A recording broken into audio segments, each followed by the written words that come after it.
I'm here at a pagoda in Cambodia. ខ្ញុំកំពុងស្ថិតនៅក្នុងវត្តមួយក្នុងប្រទេសកម្ពុជាដែលត្រូវបានគេប្រើប្រាស់ជាជំរកបណ្ដោះអាសន្នសម្រាប់ជនស៊ីវិលជាច្រើនអ្នកដែលរងផលប៉ះពាល់អំពីចំនួនកម្ពុជាថៃយ៉ាងហោចណាស់100គ្រួសារកំពុងជ្រកនៅទីកន្លែងសុវត្ថិភាពនេះប្រកាសណាស់លក្ខខណ្ឌរស់នៅមិនល្អឥតខ្ចោះតតែសោះអនាម័យនិងអាហារគឺជាកង្វល់មានទារកម្នាក់ទើបតែកើតនៅទីនេះរស្មីទើបតែបានអាយុ2ថ្ងៃប៉ុណ្ណោះ They've just had a newborn baby over here. Rex Smile over here is just 2 days old. កើតដែរហើយមួយបាទឥឡូវកើតហើយអស់អីហើយអស់ផុតអស់អី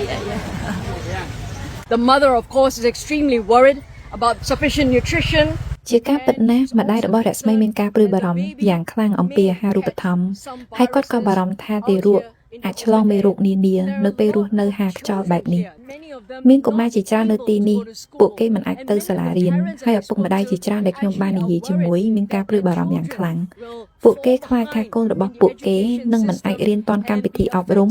ហើយមិនអាចចង់អារម្មណ៍រៀនឡើងវិញនៅពេលពួកគេត្រឡប់ទៅសាលារៀនវិញមិនចង់ឲ្យមានសង្គ្រាមទេព្រោះអីចៅវាអត់បានរៀនសូត្រវាអត់បានចេះដឹង And I can also show you នេះគឺជាកន្លែងដែលពួកគាត់ចំអិនអាហារគឺនៅទីវាលនេះលក្ខខណ្ឌរស់នៅទីនេះគឺគ្រាន់តែមួយរស់ប៉ុណ្ណោះការសម្រាកនៅពេលយប់ក៏ពិបាកខ្លាំងណាស់ដែរសម្រាប់ជនភៀសសឹកនៅក្នុងស្ថានភាពបែបនេះរួមជាមួយនឹងសម្លេងបាញ់បោះខ្លាំងពួកគេក៏បារម្ភពីទ្រព្យសម្បត្តិផ្ទាល់ខ្លួនព្រោះខ្លាចចោរលួចពួកគេទាំងអស់គ្នាសង្ឃឹមថាសង្គ្រាមនឹងបញ្ចប់ក្នុងពេលឆាប់ៗនេះមិនត្រឹមតែសម្រាប់ពលរដ្ឋកម្ពុជាប៉ុណ្ណោះទេ